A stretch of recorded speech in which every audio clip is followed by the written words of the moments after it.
set up the eMotionLab about 12 years ago, and we've been looking at emotional engagement with technology. So what is it that pushes people's buttons when they play games, and how can we measure emotion while they're playing games? I'm very excited about the loop that we can create in a gaming context where we can measure people's emotions and change dynamically the content of the play experience. So I'm kind of interested in that. But also very interested in emotion and how we can use emotion to motivate uptake of behaviour change. So how can we get people to live a more healthy life, and how we can maybe apply that to education as well. So a lot of my work at the moment is health and well-being. Is it also related to augmented reality, where you can actually wear the wearable? Well, interestingly enough, I have a when's this going out? I have a project at the moment which I'm not really allowed to talk about. Yeah. I'll give you a snippet. It is going to involve augmented reality. Yes. It's all about trying to get kids off the sofa and into nature. So it's a game. Oh, yes. It's a game where we're playing with augmented reality and a few other things. And judging by the user studies at the moment, we've done a lot of work already just talking to stakeholders, parents and families and kids. And they're excited. They're really excited. Is the project excited. in Australia, or is it? No, it's actually at the moment it's going to be in the UK based. Oh, UK. And then we're hoping to venture out into the US.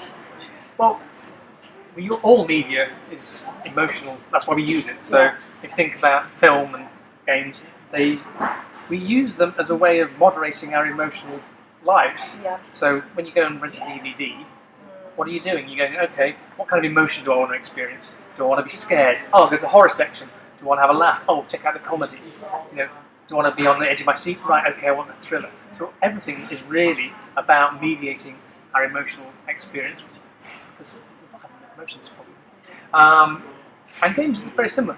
And what I'm trying to do is make sure that we develop games, we understand enough about emotion and the kind of mechanics that go underneath games so that we can deliver a more emotional punch. There's a lot of good work in board games and analog games, where people having amazingly strong emotional experiences. I mean, they do in video games already, don't get me wrong, but what I'm interested in is how can we ensure that? Can we change the gameplay dynamically? And can I possibly evaluate other people's games as well? So if you've got a game that you've built and you're saying, I think this is great, and I bring it into my lab and go, actually, you are getting a really good emotional spike here, but here, could do with a bit of work. I think these are the sort of problems you need to think about. So so we can evaluate other people's products, we can evaluate emotions dynamically within the game mechanics, depending on how we measure the emotions.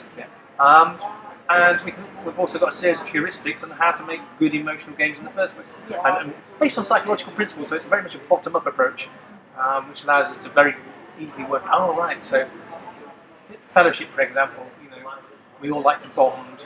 There's a lot of good psychological theory about bonding and how we can facilitate bonding. So let's incorporate that mechanics. That makes sense. And things like that.